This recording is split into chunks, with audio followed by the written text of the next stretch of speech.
Rebonjour pour la seconde partie. Donc cette fois, on va parler de l'installation du service DNS, DHCP et donc Active Directory, donc sous serveur 2012 R2. J'ai décidé d'utiliser la dernière version en date de cette vidéo. Donc on va commencer à retourner sous VMware. Hop là. Donc comme vous voyez, j'ai toujours mon serveur passerelle qui est démarré. Et donc on va créer tout de suite une nouvelle machine.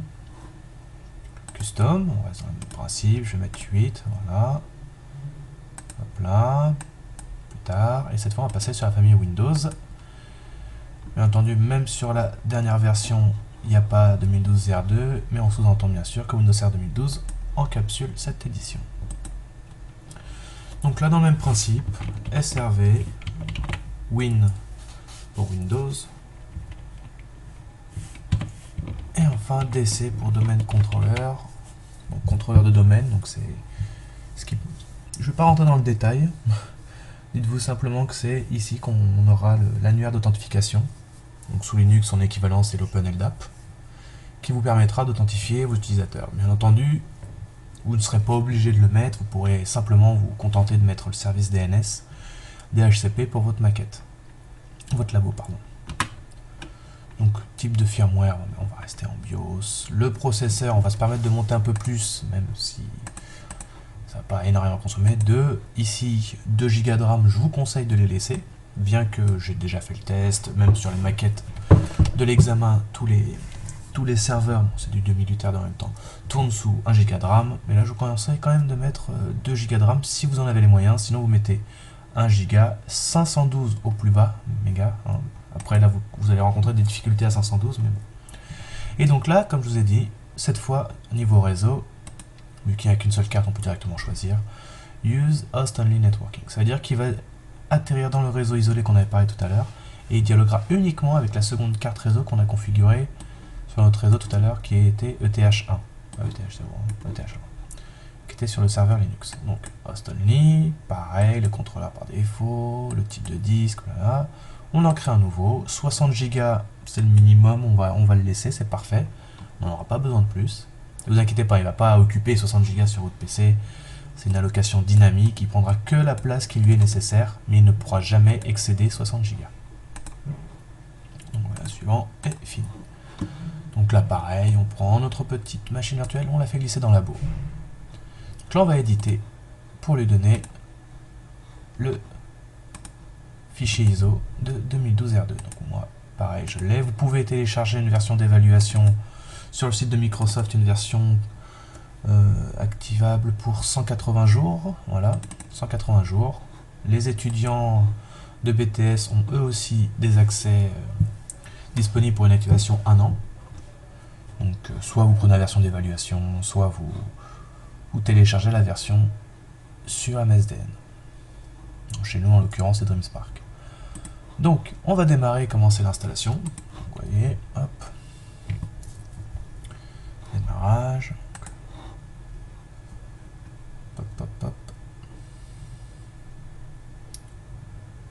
Donc ça devrait être plus rapide que Linux, puisque Microsoft ont fait des gros efforts sur l'installation de leur système, qui est simplement une image qui est décompressée. Donc effectivement, ça fait un gain de temps. Par la suite, après l'installation, nous verrons l'installation de ce qu'on appelle les VMware Tools. Donc là, je vais revenir dessus juste après, donc installer maintenant. Donc voilà, VMware Tools qui permettent une meilleure compatibilité et surtout de profiter de l'accélération matérielle de votre machine sur la machine virtuelle. Donc là, il me demande la clé. Donc là, moi je vais utiliser une clé, vous pouvez l'utiliser, je vais vous la fournir. Cette clé permet, alors attendez, le temps que je la retrouve, voilà. Cette clé permet d'activer de manière temporaire une édition standard de 2012 R2 pour 180 jours. Donc, petit inconvénient, hop. Voilà. On ne peut pas faire du copier-coller tant qu'on n'a pas fait les VMware Tools. DN. Oula, D2N. P. P. 6X9. 39C. 7 RTCD MDVJX. Voilà, on met ça en plein écran. Hop là, donc là suivant. Donc là, ensuite, il va nous proposer entre l'édition minimale et l'édition avec interface. Je dis toujours qu'il ne faut jamais mettre d'interface graphique sous Linux, parce que moi je suis habitué aux lignes de commande sous Linux. Par contre, pour Windows, je ne suis pas encore habitué sans interface, bien qu'on peut, là, maintenant on peut installer et retirer l'interface graphique très rapidement sous 2012. Donc là, par souci de simplicité, je ne connais pas encore la ligne de commande par cœur, parce qu'on peut tout gérer en PowerShell sous 2012, je vais quand même installer l'interface graphique. Et je vous recommande, surtout pour ceux qui n'ont jamais touché à Windows Server. Donc personnalisé, donc on prend le disque dur, on met tout dessus, on ne se casse pas la tête. Voilà. Donc je parlais des VMware Tools tout à l'heure. Donc les VMware Tools, c'est simplement un programme donc, disponible pour Mac, Linux, Windows, donc pour les systèmes qu'on virtualise. Hop. Et ça permet aux machines virtuelles de discuter directement avec votre matériel physique, c'est-à-dire directement avec votre processeur, votre disque dur, donc ce qui permet comme si de faire abstraction de la couche virtuelle. C'est comme si votre machine virtuelle avait un accès direct à vos équipements, ce qui fait que vous avez une meilleure stabilité système, rapidité. Donc voilà, vous allez voir par vous-même, le logiciel va s'adapter. Quand une fois installé, vous allez voir que le Windows va s'adapter directement à votre résolution. Vous branchez un disque dur en USB, il va le voir. Donc c'est vraiment pratique. Et surtout, ça rajoute des petits bonus très pratiques, notamment sous Windows, c'est le glisser-déposer depuis votre machine, depuis votre véritable Windows, ou depuis votre véritable Mac, ou depuis votre véritable Linux, de faire un glisser-déposer de fichiers de votre hôte vers votre machine virtuelle. Donc c'est vrai que ça fait un petit gain de temps non négligeable. Alors que, par exemple, chose pas possible quand c'est sur le vSphere, donc le serveur qui a l'examen des BTS. Donc là où je vous recommande plutôt de créer un fichier ISO avec tous les documents que vous avez besoin d'envoyer et de monter l'image ISO sur les machines sur lesquelles vous voulez transférer les fichiers. Pour ça, je vous recommande d'utiliser IMGBurn qui est très pratique. Donc on va attendre qu'il termine. Et j'ai toujours pas le bouton pause.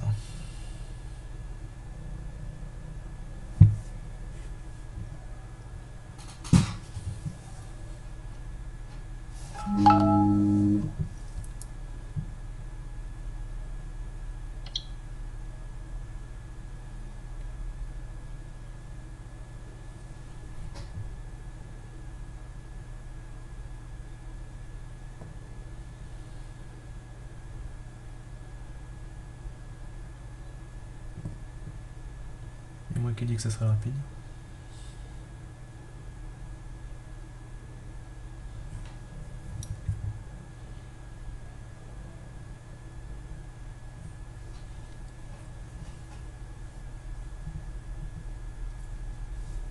N'hésitez pas à avancer, comme je vous ai dit la dernière fois.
Allez. Prochaine étape après. passer. C'est un petit reboot. Donc là, il va finaliser l'installation. Ça devrait pas être trop long. Analyse du périphérique, tout ça, blablabla.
Allez, on y arrive.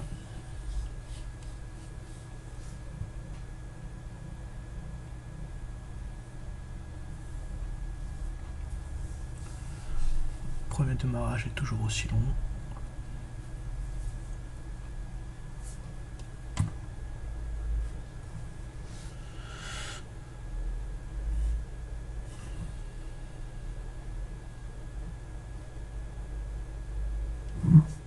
Voilà. Donc pareil, comme je vous disais, donc on arrive à l'interface configuration qui vous rappellera le Windows 8.1, même le 10 si certains d'entre vous l'ont essayé. Donc le mot de passe, pareil, n'était exactement le même que vous avez mis sur le serveur Linux. Ça, vous n'êtes pas perdu.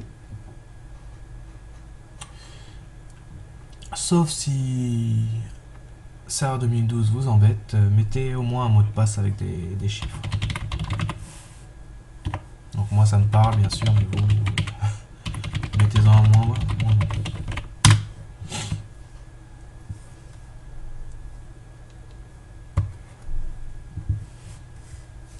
Bien, notre deuxième machine est sur le point de se terminer.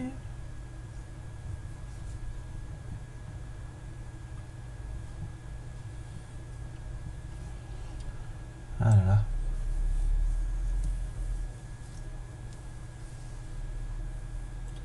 Sur le point.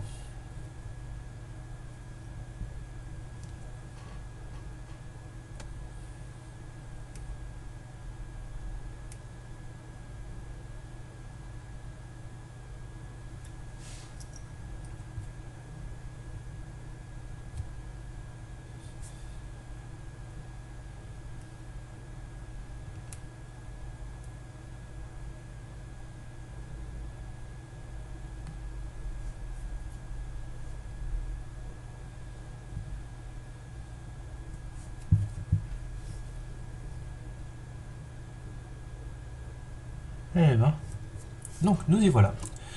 Donc là, il gère légèrement l'intégration VMware Tools de base un tout petit peu parce que vous voyez que j'ai pas besoin de faire CTRL ALT pour récupérer ma souris. Donc là, pour faire un CTRL ALT sup, vous pouvez pas, bien sûr, parce que si vous faites ça, je vais pas le faire sans ça risque de bloquer la vidéo, vous allez avoir la fenêtre gestionnaire des tâches et tout qui va apparaître de votre Windows. Donc soit vous utilisez le petit bouton qui est là, Send CTRL ALT Del, ou soit vous faites un CTRL ALT et au lieu de mettre sub, vous mettez Insert. Et voilà. Et là, vous tapez votre mot de passe. Et nous y voilà. L'interface, voilà, première ouverture de session. Voilà. Windows Server 2012. Bien entendu, vu que c'est une version d'évaluation pour 180 jours, vous avez ce petit mot en bas, standard build 1600, parce que le serveur n'est pas réellement activé. Donc, je me demande si je peux l'activer avec ma clé de licence, mais vu que vous voyez bien qu'il n'y a aucune connexion Internet. Avant d'aller plus loin, je vais vous montrer comment installer les VMware Tools qu'on a parlé tout à l'heure, pour une meilleure, parce que là vous voyez que la résolution est vraiment pas top top. Si je le mets en plein écran, hop, ça fait ça. J'ai une petite barre en haut, mais je peux rien faire d'autre. Donc, CTRL Alt Entrée pour revenir. Ce qu'on va faire, vous allez cliquer sur VM, et ici vous avez Install VMware Tools. Ça fait ça, et ça va vous monter en fait le fichier ISO d'installation sur votre machine. Donc on va aller le chercher. Vous allez voir dans, voilà, là il vous le marque, VMware Tools. Cliquez pour sélectionner l'action exécutée. Donc ici, et on fait exécuter Setup 64. Hop, donc je ferme ça.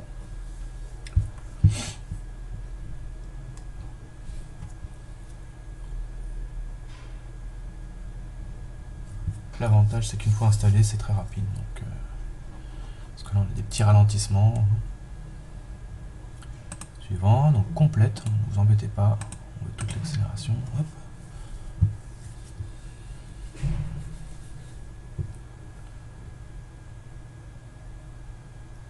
Après, il va faire un petit redémarrage, vous allez voir que c'est très différent quand vous mettez en plein écran votre machine virtuelle. Il y a ça, bien sûr, il y a la gestion, toute une gestion derrière. Voilà, ça vient de cligner. Donc le pilote graphique est déjà installé, voilà.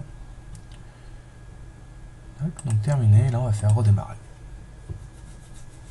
Donc la machine est beaucoup plus fluide, même au niveau performance graphique. Il y a déjà un portage pour les, je parle pour les versions desktop de Windows, donc pas serveur, hein, donc Windows 8, 7, tout ça. Il y a déjà une version bêta pour prendre en charge DirectX, ce qui fait que certains jeux tournent dans les machines virtuelles. Aujourd'hui, j'avais vu une conférence par internet de VMware qui avait installé sur un serveur ESX un Windows 7 et avec lequel il jouait au dernier Call of Duty et tout sur des clients légers, pour vous dire à quel point il y a une sacrée évolution au niveau des codages HD, etc. Bien entendu, c'est le serveur qui morfle, hein. Il faut avoir une sacrée bécane de l'autre côté. Donc généralement, les clients légers sont aussi pourvus de puces pour décoder le flux HD, tout ça. Donc là, regardez, maintenant je vais mettre en plein écran. Hop, et vous avez vu, ma machine a pris tout l'écran, et une meilleure fluidité, et bien entendu, une meilleure rapidité. Hop là, voilà, donc j'ai accès à mon serveur. Donc première chose à faire, donner une adresse IP à notre nouveau serveur 2012 R2. Donc on s'était dit tout à l'heure, pour l'installation du serveur Linux, qu'on avait mis une adresse IP en 172.16.0 quelque chose. Et bien nous on va dire que, vu que la 254 est pris, et que lui il va résoudre tout ce qui est nom de domaine et autres, c'est le principe du service DNS, on va lui mettre l'adresse IP 253 à la fin. Donc ça on reviendra juste après. Donc sur l'icône à droite du réseau, vous allez faire un clic droit et ouvrir le centre réseau et partage. Voilà. Et donc, sur Ethernet, vous avez plutôt, voilà, on va passer par là, modifier paramètres de la carte. Donc là, vous voyez votre carte réseau. Donc un petit clic droit, propriété. Et là, sur protocole Internet version 4, on va faire propriété. Avant tout, vous décochez IPv6, puisque ça peut vous poser quelques petits problèmes par la suite si vous ne l'utilisez pas. Donc dans notre cas, on ne va pas l'utiliser. Hein, donc IPv4, propriété. On va dire, je veux utiliser l'adresse IP suivante. Donc, c'est là qu'on va mettre 172.16.0.253. Alors, masque par défaut, attention, ne pas laisser le masque par défaut proposé par Windows, puisqu'il a reconnu que c'était une classe de type, si je n'ai pas envie de dire de bêtises, donc je préfère rien dire. Donc, 555. C'était une classe B, voilà. Et la passerelle, si vous avez bien suivi jusque-là, ce sera 172.16.0.254, qui est notre passerelle Linux préalablement installée. Et donc, le serveur DNS. Donc c'est là que je vais vous expliquer un petit peu le DNS. Vous allez comprendre pourquoi je lui dis que le serveur DNS, ça sera lui-même 253. Pour ça, je prends un petit notepad. Et donc, un domaine, qu'est-ce que c'est? C'est ça. Quand vous allez sur Google, si je reviens, on va faire ça en exemple plus concret et parlant. Si je vais sur Google, Google, en fait, ce n'est rien d'autre qu'un nom qui vous traduit une adresse IP. Si je fais ping google.fr, il va pas me dire que c'est google.fr qui me répond, il va me dire que c'est 216.58.211.67 qui me répond. Pour preuve, vous prenez cette adresse-là, c'est sur Internet, et vous dites, oups, que je vais y aller. Et regardez, je tombe bien sur le site de Google avec cette adresse. Je peux même faire une recherche. Vous voyez bien que c'est bien l'adresse IP de Google qui est là-haut. Alors, pour résumer de manière grotesque, puisque c'est pas si simple le DNS, sinon des 4e, 5e années buteraient pas encore dessus, puisque pour moi, il faudrait approfondir la notion du DNS. Donc, pour faire résumé et très simple, net, clair, précis, derrière un nom de google.fr, par exemple, se cache l'adresse. Très pratique quand même. Ah, c'est vrai que maintenant, grâce au VMware Tools, c'est vrai, excusez-moi, vous pouvez faire du copier-coller entre votre machine réelle et la machine physique. Donc, le DNS, quand vous tapez google.fr, votre machine, que ce soit votre PC ou votre serveur, va interroger le service DNS, enregistré dans ses paramètres IP, et ce service va lui dire, ok, google.fr, en fait, ça correspond à l'adresse IP publique 216.58.211.67. Et il permet aussi d'aller dans le sens inverse. Il peut vous dire, c'est qui, c'est pas qui donc, mais bon, c'est qui se trouve derrière cette adresse IP, mais il est capable de vous dire, c'est google.fr. Et inversement, ça va aussi bien dans un sens que dans l'autre. Dans ce cas-là, on appelle ça une résolution dans le sens inverse. D'accord ? Google.fr, ça équivaut à cette adresse IP, et cette adresse IP vaut aussi à google.fr, inversement. Donc voilà. Voilà grossièrement à quoi sert un domaine, un serveur DNS, pardon. Donc il gère ces domaines, et un domaine cache derrière lui une adresse IP.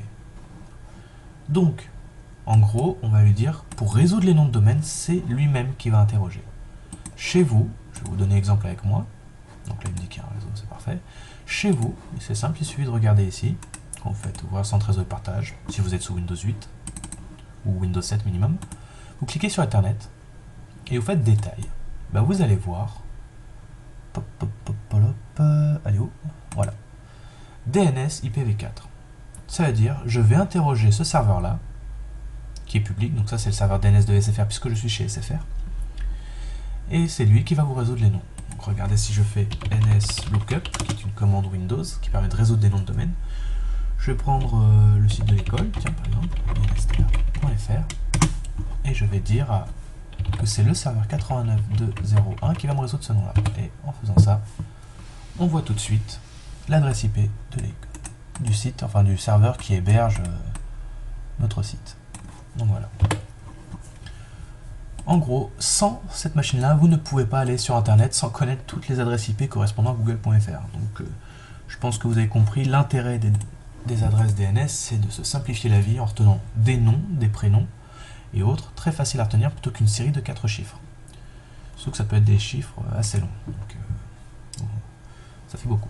Donc pour en revenir, donc là, on est sur le même réseau que la passerelle, pour preuve. Un petit CMD, un petit ping vers la passerelle. Oups, j'ai oublié, pardon. 16.0.254. Et magie, je communique bien avec ma passerelle. Par contre, vous allez voir, si je retourne sur ma passerelle, si je m'amuse à faire un ping 72.16, d'accord, 72.16.0.253, ça va pas passer. Pourquoi? Réponse, simplement parce que par défaut, serveur 2012 bloque les requêtes ping grâce à son pare-feu. Linux possède aussi un pare-feu, mais par défaut, il est ouvert sur tout. Très dangereux. Donc, en gros, regardez, on va aller dans le pare-feu, parce que ça serait utile de savoir si on a une communication entre nos deux machines, que ce soit d'un côté ou de l'autre. Donc on va ouvrir le pare-feu. Ça c'est le pare-feu version avancée, pas le petit, celui que vous trouvez dans Windows 7. Enfin, en cherchant bien, on peut le trouver aussi. Donc, nous ce qu'on veut, c'est autoriser le trafic du ping, au moins le ping. Donc je sais qu'il y a déjà une règle qui existe, c'est ici. Le ping utilise le protocole ICMP v4. Donc on va simplement activer la règle. Hop, vérifier, et vous voyez, maintenant ça ping, simplement en activant. On s'amuse, juste pour voir que vous comprenez bien, je désactive la règle et pof, ça ping plus. Simple sécurité. Voilà. Donc quand vous faites un labo, coupez le pare-feu, vous pouvez directement couper le pare-feu, je ne vais pas le faire ici. Vous pouvez le couper, puisque parfois quand vous allez utiliser des services, ça va bloquer des ports, et forcément vous allez dire mince, ça bloque, je ne sais pas d'où ça vient. Donc premier réflexe, coupez le pare-feu quelques secondes pour voir si c'est pas lui qui vous empêche d'utiliser tel ou tel service réseau. Donc voilà, nos deux machines communiquent parfaitement. Et bien maintenant regardez, parfait, j'ai une passerelle, je peux sortir vers l'extérieur. Si je m'amuse à faire un CMD et à pinguer google.fr, vous allez voir que google.fr va pas réussir à me le résoudre. Et bah, j'arrive pas à le résoudre moi, google.fr, j'ai aucun serveur DNS, et en plus je pointe vers moi-même, et je n'ai pas de service DNS installé, donc je peux pas le résoudre. Donc, on va essayer de pinguer l'adresse IP alors. Hop, l'adresse IP de l'école. 172.165, c'est l'adresse IP du serveur de l'école. Ah bah ça ping pas non plus. Pourquoi? Qu'est-ce qui se passe concrètement quand on essaie de sortir de son réseau? On interroge notre passerelle pour dire je veux joindre le réseau 78.55.100. quelque chose. En l'occurrence, c'est Internet. Ça appartient pas dans mon réseau, donc première chose que va faire mon PC, c'est interroger ma passerelle pour dire est-ce que tu sais où se trouve ce réseau. Donc concrètement, quand je fais le ping, ça part directement sur mon serveur, sur mon Linux. Donc ce que je vais faire, je vais prendre, où est-ce qu'il est passé, Pouty, pas mis dans perso quand même, ah bah si. Hop là, comme je vous ai dit que c'était pratique, les VMware Tools. Voilà, donc Pouty, je vais aller me connecter à ma passerelle, puisque c'est elle qui va gérer cette partie-là.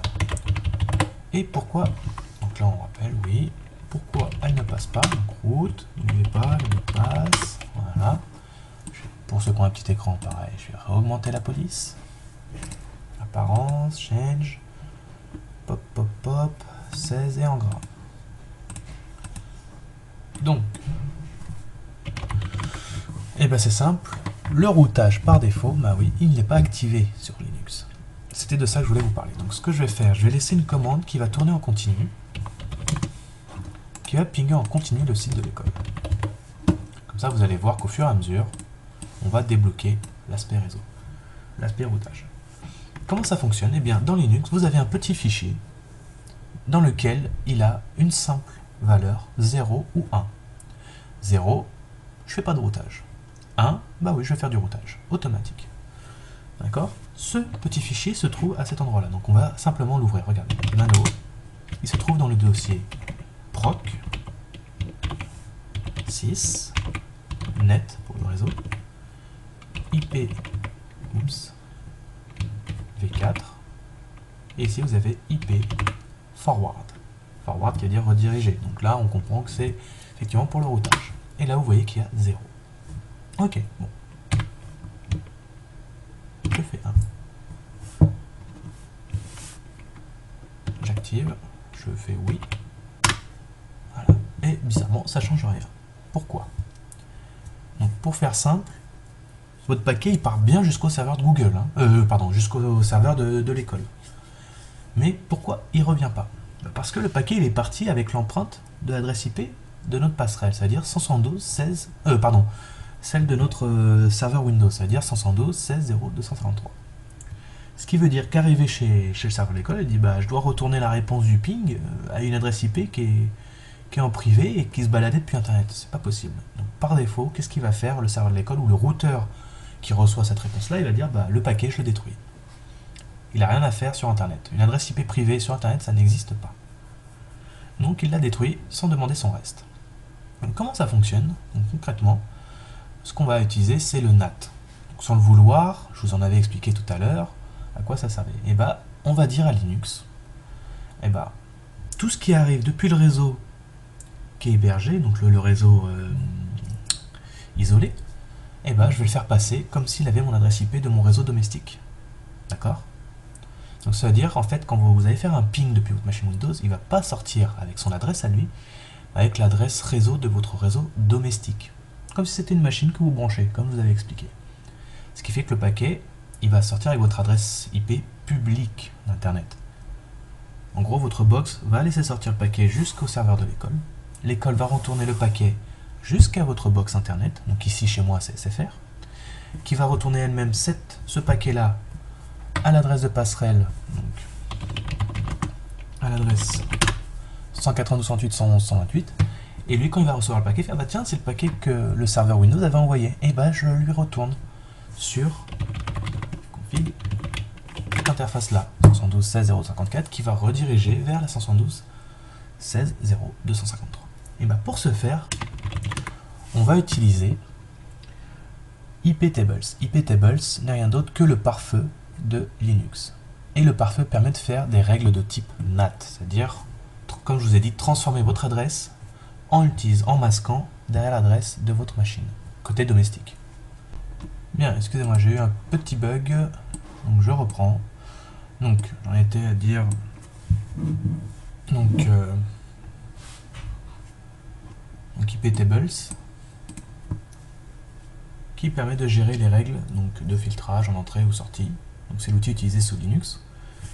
Et donc, pour ce faire, donc là vous voyez que mon paquet vers le serveur est détruit de l'autre côté, comme je vous l'ai expliqué. Et donc là, je vais juste vérifier parce que comme j'ai eu un petit bug, voilà, il est passé à 0. Hop là. Donc, et la commande à taper, donc c'est iptables, je vais y arriver, voilà, -t nat, donc le type, donc on va faire du nat. Et donc là, on va faire du post routing pour dire que tout ce qui sort par ETH 0 est masqué par l'adresse IP de cette interface. Et là, regardez sur la gauche, cette fois, ça passe. Donc cette règle permet réellement, en gros, de faire du routage et du NAT. Hop, excusez-moi.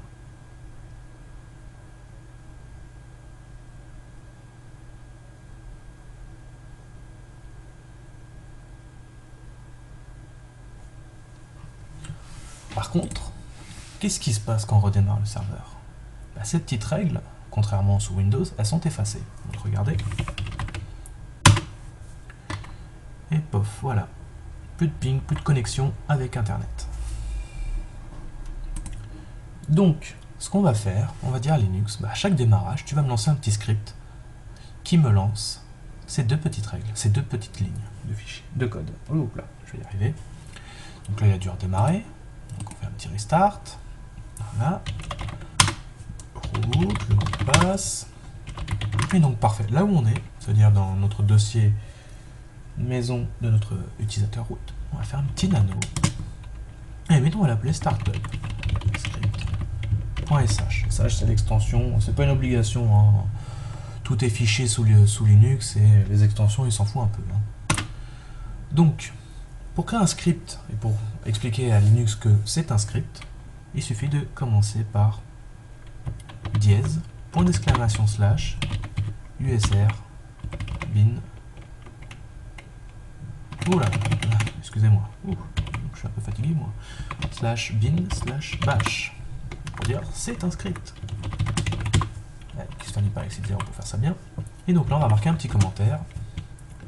Activation du routage. Avec quoi? Bah, il y a une commande simple qui permet d'écrire dans un fichier. Donc ça s'appelle le echo. On fait 0. Nous c'est 1, pardon. On veut l'activer.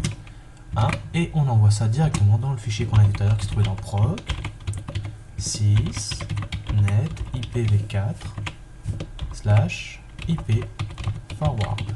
Donc il va envoyer dans ce fichier là. On peut laisser point virgule, ça fera pas de mal. Voilà, ça active le routage. Et une autre dernière règle, activation de la règle NAT. Donc on retape iptables-t nat-a post routing-o pour vers quelle interface. Celle qui donne sur internet c'est ETH0. Et ne pas oublier de masquer tout le trafic qui sort par cette interface. On enregistre le tout. Si on fait un ls-lh pour voir en mode liste avec des tailles qu'un humain peut comprendre. Donc notre petit fichier fait 174 octets et s'appelle startupscript.sh. Mais ici vous voyez qu'il n'a pas le droit d'être lancé. Donc ça ce sont les droits Linux. J'ai le droit de le lire, d'écrire dedans, mais je n'ai pas le droit de l'exécuter. Donc il faut le rendre exécutable, sinon on ne peut pas le lancer et notre script ne servira à rien pour lui, c'est un simple fichier texte. Donc qu'est-ce qu'on va faire? Pour ça, il y a une commande qui existe. Allez. Donc cette commande-là, c'est chmod, change mode, donc pour changer le mode du fichier. Et nous, on va dire, je vais rajouter le droit d'exécution à ce fichier pour l'utilisateur actuel. Et donc le nom du fichier. Hop là. Donc là, si vous refaites un ls/lh, il a donné le droit d'exécution à tout le monde. Ok. Ici, ici et ici. Donc notre fichier est exécutable. Donc c'est simple, regardez, je vais le lancer avec bash. Startup. Et regardez bien à gauche. Il va me faire mentir en plus. Voilà.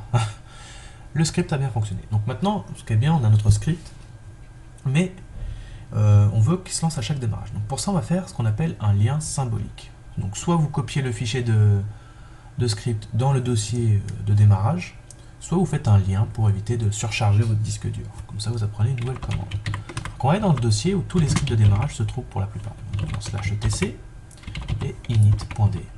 Ici se trouve, si je fais un ls, vous allez voir, tous les fichiers de configuration, les scripts et même les services. Si vous lancez un patch, c'est là que vous verrez le script de démarrage qui gère le service. Même le service SSH est là.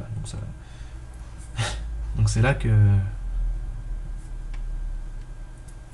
vous pourrez vous entraîner niveau script. Attention, ne modifiez pas les scripts qu'il y a là-dedans, sinon vous serez mal. Faites une copie du script et regardez un peu pour voir un peu comment fonctionnent les scripts de service. D'accord?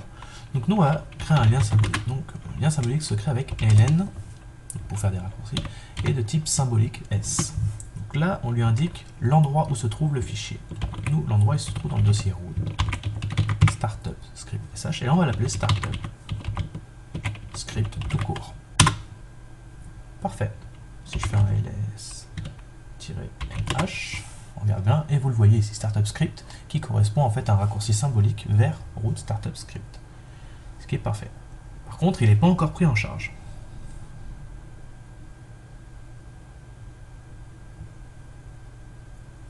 Donc ce qu'on va faire, on va taper une commande qui va dire « mets à jour tous les scripts de démarrage ». Et là, il va voir, en lui précisant « update rc », notre petit script. Hop là. Si je tape pas correctement, voilà, c'est un script éclairé par défaut. Donc là, il vous dit, attention, votre script, il est mal fait. Normal, c'est un script fait à la va-vite. En grande production, il aurait des conventions et des trucs comme ça.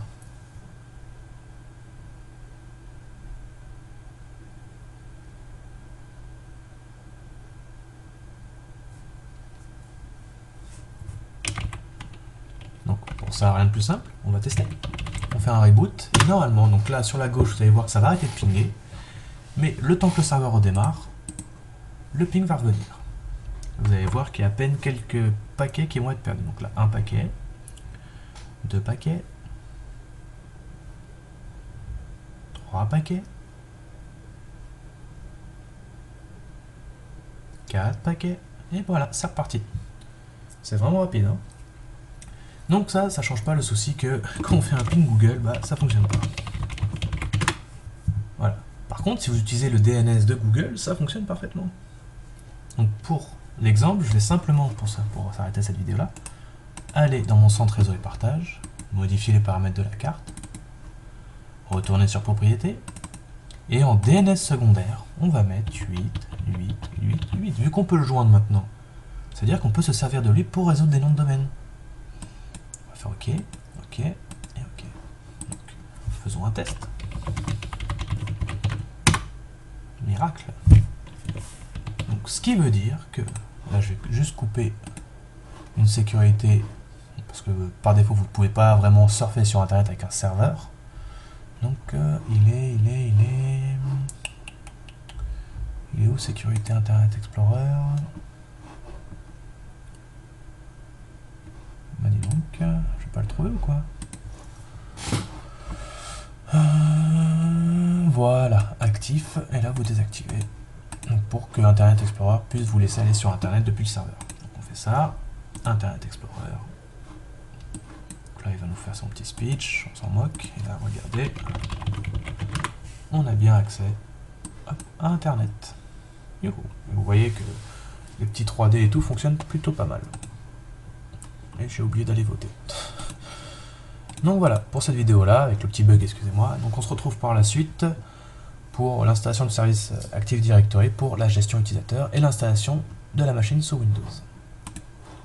Donc voilà, je vous dis à plus tard pour la prochaine vidéo.